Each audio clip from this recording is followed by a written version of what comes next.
Hey everybody, got a smoker lit here at my client's alpaca farm today. I've been making a round through all my clients' hives today. Still got one more to do. Mixture between clients for my beehive management service and my students who actually, they're beekeepers themselves. They're wanting to learn and I'm just guiding them along the way. So got a mix of bee work today, making a nice circuit of it. Been on the road for a few hours now. So where we are now, so it's just us today, so I thought it'd be a great opportunity for a video. Since we've already got this lit, let's go ahead and poke our nose in on these girls and see how they're doing since we've set them up for the flow. Stick around.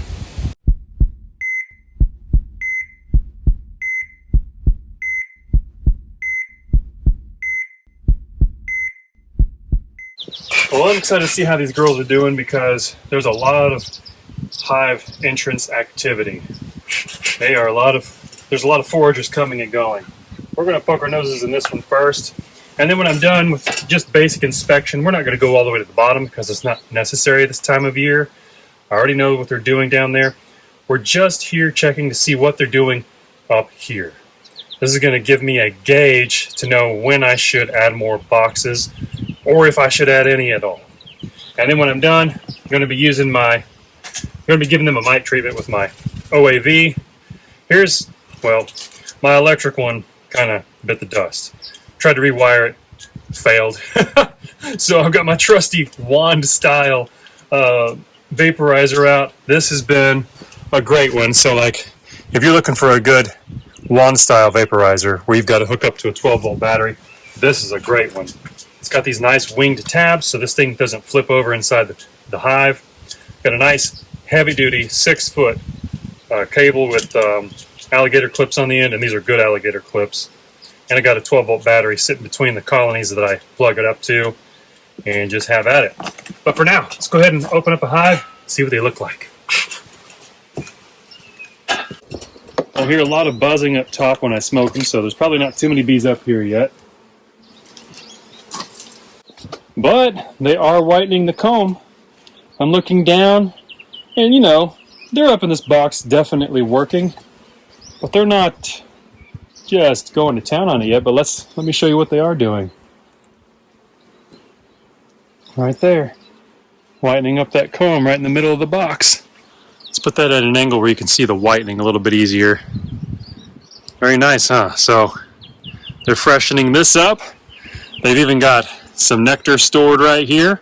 Right now we're in the front edge of our flow, which is primarily tulip poplar tree in this area, but we've got blackberry blooming. I saw some black locust. There's a number of things, which is why we call it our wildflower honey, because there's more than one variety in that. And you know what? This box does have some weight to it, so they've got more nectar in there than I realized just by looking at it. This next box, however, let me change your angle so you can see what they're doing to the frames. You see how they're widening mostly this frame right in the middle, but they're definitely on these 4 frames. This is where they're focusing right now, and then they're moving from here up into the next box instead of going out. Let's find out why. Because they want to do minimal work. They don't feel like drawing out a frame like this. So what do? Well, as long as I'm not breaking up any brood, we come along. Check this. That's heavy, so no brood there. That's all open incoming nectar. Very close to being capped, actually. So I'm going to move this aside. Check this one out. They got a little queen cup there. It is not charged, so no worries. And since that's fairly uniform, I'm going to stick this bare frame in between these two. But before I do, I want to get a nice look at this fat frame of honey. Oh, that's heavy. That's real heavy. Check that out. We're already capping this, and we're just at the front edge of our honey flow. That's crazy. Oh, look at that. There's a little piece of comb hanging off the bottom here. I'm going to shake the bees off of that and try it. Oh yeah, there we go. See that? That tastes weird. Not what I expected. Not bad, just kind of tastes like a lawn after you mow it. Don't know what that is. So they look great. Now, I told you we're not digging, and we're not, but I'm going to pop this box, scoot them in a little so I can tip it, and just kind of get an idea of what they look like down here in their top brood nest. And there are bees between every frame. I see capped honey even here.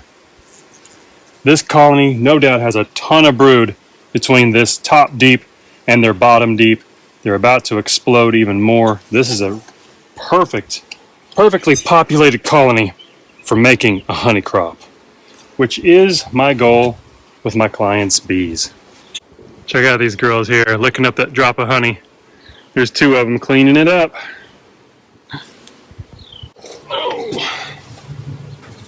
Time to put this back on, and I'll bet you in a week, or at least, next time I come, I could put it yet another super on top. In fact, that's what I'm going to plan on doing.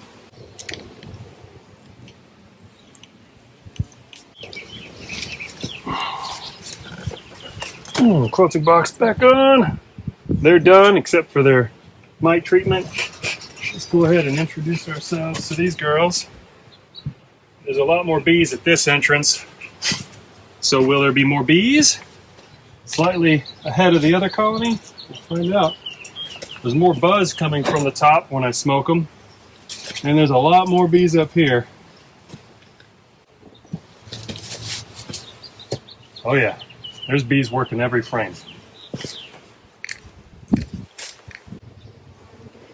So it's not great, it's not easy to tell on camera, but there's bees from wall to wall. We're going to give them just a little bit of smoke. We're going to pop this box, kind of feel the weight of it for me to gauge, how far along they are and filling it. And that's a decent weight. That's heavier than the other top box. A lot of bees there. And of course, here's our second box. Let's make sure you guys can see that. It's not quite as easy to tell as the last one, but our main cluster of comb building is right here. For some reason, a lot of colonies tend to build the back first, and then they'll begin to draw out the front. I've seen that hundreds of times. Don't know what the bees are thinking. But let's pull out a couple of frames and see how they're progressing. This second outside frame has got some decent weight. Open nectar there coming in. These are both excellent colonies, and I want to keep them that way. That way by treating for mites today. Beautiful frame.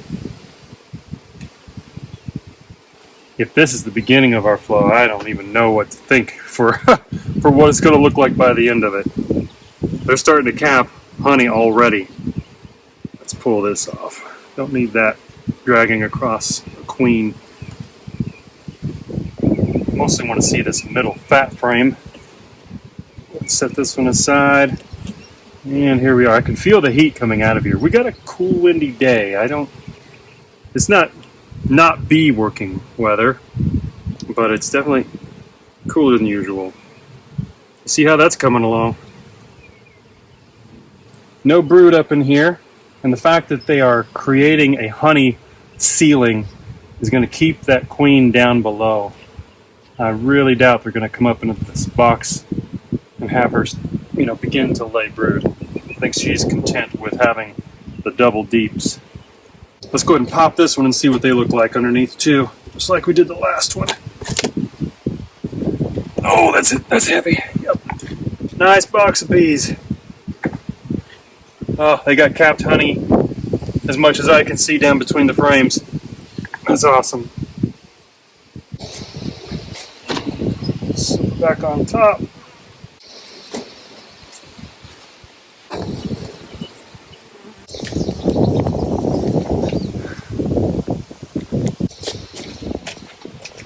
So you guys may have noticed, as I explained, it's not necessary to always go down into your brood chambers.